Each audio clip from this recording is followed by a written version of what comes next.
The whole agenda is to create a one world government where everybody has an RFID chip implanted in them.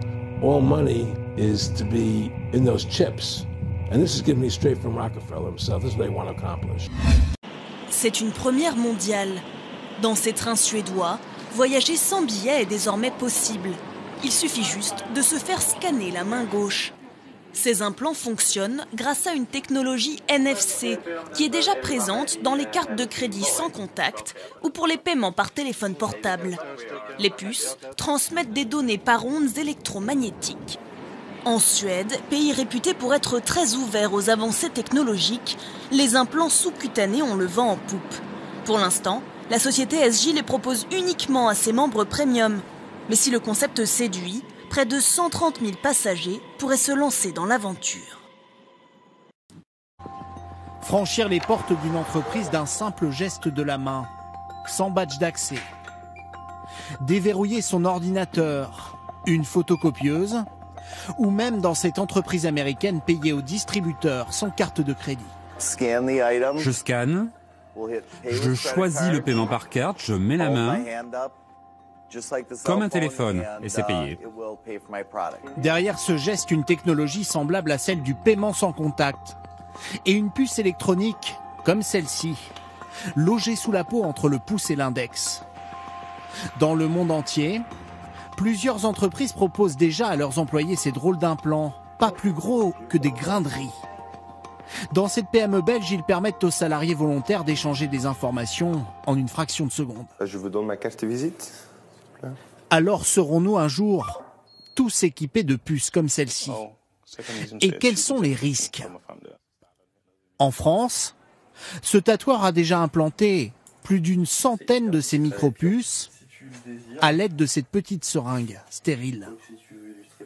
Et donc quand on est ici, on va implanter à l'intérieur vraiment de la peau, sous la peau. Une fois qu'on sera là, on va décharger la puce justement pour qu'elle arrive à l'endroit qu'on a choisi. Dans la vie quotidienne, ça gênera pas, même sur des mouvements de pouce, même en fermant le poing, toute cette partie-là est vraiment très très stable et c'est assez petit de toute façon pour que ce soit pas gênant.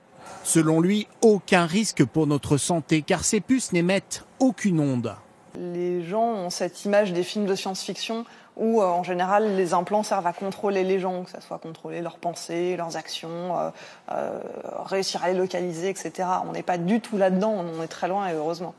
À terme, on peut, dès aujourd'hui ça existe, puisqu'il y a ce célèbre exemple d'une boîte de nuit à Barcelone qui l'utilise déjà pour identifier ses clients en leur proposant l'implantation par une petite chirurgie très élémentaire d'une puce qui leur permet d'entrer, de sortir et même de payer les consommations. On peut imaginer que chaque individu accepte volontairement ou sans le savoir une puce en lui qui contiendrait toute une série d'informations sur lui. Et sur ses entrées dans les différents clubs de sport, écoles, voilà, bâtiments sécurisés. Qui permettrait à la fois de payer tout, de tout savoir, mais donc d'être libéré d'un certain nombre de contraintes.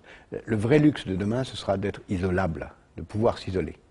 Et la vraie liberté, ce ne sera pas d'être relié aux autres, de pouvoir leur communiquer, qui est évidemment nécessaire, mais ce sera le droit de ne pas être branché. Je rappelle que le puçage des êtres humains, pour nous, est l'abomination par excellence, parce que c'est vraiment ouvrir le monde à quelque chose d'absolument épouvantable, et donc il faut absolument que tout le monde se mobilise pour dire non à cette horreur. Parce que c'est en ce moment, c'est à notre génération que les choses se passent. Si nous acceptons collectivement qu'on commence à se livrer au puçage des êtres humains, je dirais l'humanité est cuite. Nous risquons d'entrer dans un enfer à côté duquel 1984 de George Orwell apparaîtra comme une espèce de paradis. Les dictateurs de notre époque sont infiniment sournois. Maintenant, on n'impose pas, on suscite le désir pour se faire implanter des puces RFID. C'est horrible. C'est horrible quand on y réfléchit. Et comment ils font? Eh bien, on voit qu'il s'agit d'une partie, un truc sympa entre jeunes. On crée une mode autour de ça. Et d'ailleurs, on s'inspire de 20 ans, des 15 ou 20 dernières années. On commence d'ailleurs peut-être, telle la chouette de Minerve qui prend son vol à la tombée de la nuit, on commence peut-être à réaliser qui et d'où vient le lancement de la mode du piercing. qui a été lancé depuis à peu près une vingtaine, une trentaine d'années. Parce qu'il s'agit en réalité des mêmes opérations, le piercing, les tatouages, etc. Les gens, on fait croire aux jeunes que c'est vachement bien de se faire mettre des piercings. Et puis d'un seul coup maintenant, c'est les mêmes qui nous expliquent, oui, c'est dans les mêmes conditions de prophylaxie que les piercings, que d'ailleurs on peut faire, eh bien qu'on va vous implanter des puces RFID. On a des jeunes qui disent c'est génial, maintenant je vais plus avoir besoin de payer quand je sortirai d'un magasin, eh bien je serai débité directement de mon compte en banque grâce à ça. Voilà.